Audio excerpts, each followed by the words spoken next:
Hello and welcome back. Today, we are diving into a really fascinating concept called Hexa-Flow. It's an idea that could completely flip the script on how packages get around our cities. Think of it less like a delivery van and more like a transformer. Seriously, a shape-shifting robot designed for urban delivery. So let me just ask you this. What if a delivery vehicle wasn't stuck being just one single rigid shape? What if it could actually shape-shift on the fly? Become long and skinny to carry a bunch of pipes down a super narrow alleyway, and then later that day, flatten out into a wide, stable platform to carry, say, a bulky piece of furniture. That's the core idea we're going to unpack. But, okay, why? Why do we even need an idea this wild? Well, it all starts with a problem that you have almost definitely experienced firsthand. It's the city's massive delivery headache, a crisis that all boils down to what experts call the last mile. Every single time you and I click that Buy Now button, we're adding to a huge challenge. The absolute boom in e-commerce has just flooded our city streets with delivery vans. And that means more traffic jams, more noise, and a whole lot more pollution right in the places we live and work. That final leg of the journey is by far the most complex and the most expensive part of getting a package to your door. Now, to be fair, we do have some pretty clever solutions trying to tackle this. On one side, you have microhubs. These are basically small, local drop-off points where big trucks can unload their cargo onto smaller, more nimble vehicles like cargo bikes for that final stretch.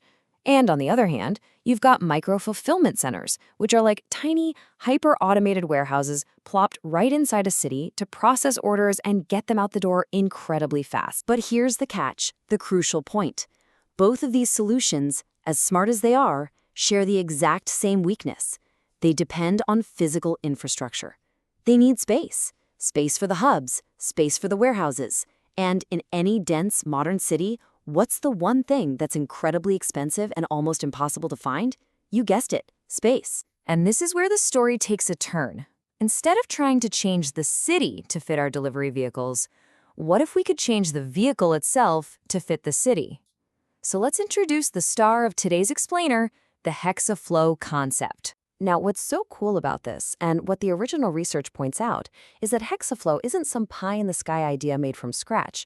Its real genius is in how it intelligently combines technologies that already exist in other fields. It's a brilliant synthesis. The core technology that makes this all possible is called self-reconfiguring robotics. It sounds complex, but the idea is actually kind of simple. Think of building a robot out of a bunch of smaller, independent modules like high-tech Legos. These modules can talk to each other and rearrange themselves into different shapes, all on their own, allowing the robot to adapt to whatever it needs to do. So what does this actually look like in practice? This is where it gets really fun. Let's break down the different shapes, the different formations that Hexa-Flow can take to tackle pretty much any delivery challenge you throw at it. It all starts here with the basic building block, this single module. This is one hexagonal robot. It's small, it's agile, and it's absolutely perfect for zipping through those tight historic streets or crowded city squares to deliver a small box. But what happens when you need to deliver something long, like a rolled-up rug or some piping?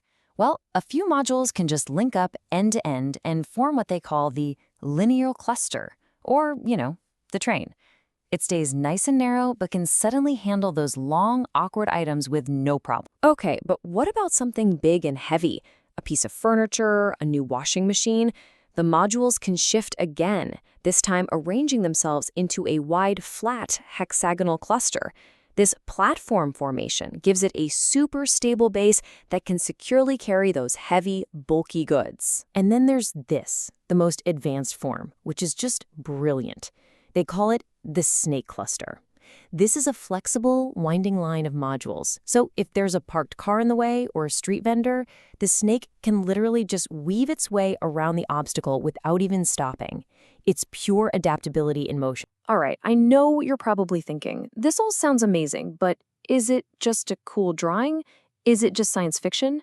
Actually, no. And that's what makes this concept so compelling. Each of its core components is grounded in real, proven technologies that are already out there today. For instance, take the hexagonal shape. The Hexa-Flow idea uses it for mobile delivery bots. Well, there's already a German logistics system out there called Cellulator that uses a whole mat of stationary hexagonal robots to sort packages inside a warehouse. So the shape is already proven to be super efficient for moving things around. Hexa-Flow just wants to take it out onto the street. And what about that idea of changing shape to handle a heavy weight? Guess what? That's been done too. There's a research robot called Chobi III. It's made of modules that can literally sense when there's stress on the structure, and they automatically bunch together to reinforce that spot. So the basic programming for adapting to a load, it's already feasible. This table really just lays it all out, piece by piece. Every key part of the Hexa-Flow concept has a real-world counterpart. The hexagonal shape? Check. We see it in warehouse systems. The shape-changing clusters? Check, based on existing reconfiguring robots. Adapting to weight? Proven by research bots. Even the automatic docking and the swarm intelligence brain, that's all based on established tech, from train couplers to drone swarms. The individual pieces of this puzzle already exist. But let's be real for a second. Just because you have all the pieces doesn't mean building the puzzle is going to be easy. There are some very significant roadblocks that Hexa-Flow has to clear before we'll ever see it navigating our sidewalks. The challenges really fall into 3 big buckets. First, you have the technical hurdles. You have to make those connecting parts both tiny and tough enough to survive on a dirty, wet city street. And the swarm AI? It has to be light years ahead of what we have now to handle the sheer chaos of a real city. Then there are the regulatory hurdles. We literally need to write new laws and safety rules for autonomous robots sharing a sidewalk with people. And finally, the economic hurdles. This stuff is expensive to develop, so you need a business model that's profitable and can scale up right from the start. So how do you even start something this big? The research suggests you start small by focusing on very specific underserved niches. Think about the crazy narrow historic streets of Marburg in Germany, where a delivery van has 0 chance of fitting. Or imagine the pop-up street markets in Montevideo, Uruguay, where vendors are always moving all sorts of different bulky goods. You start in places like that, where the problem is most extreme. And that really brings us to the final big question. We've seen the problem, we've seen the absolutely brilliant solution, and we've seen the very real-world challenges. So is Hexa-Flow the shape-shifting future that will redefine our cities, or is it a visionary concept that's just a little bit ahead of its time? That's definitely something to think about. Thanks for joining me on this explainer.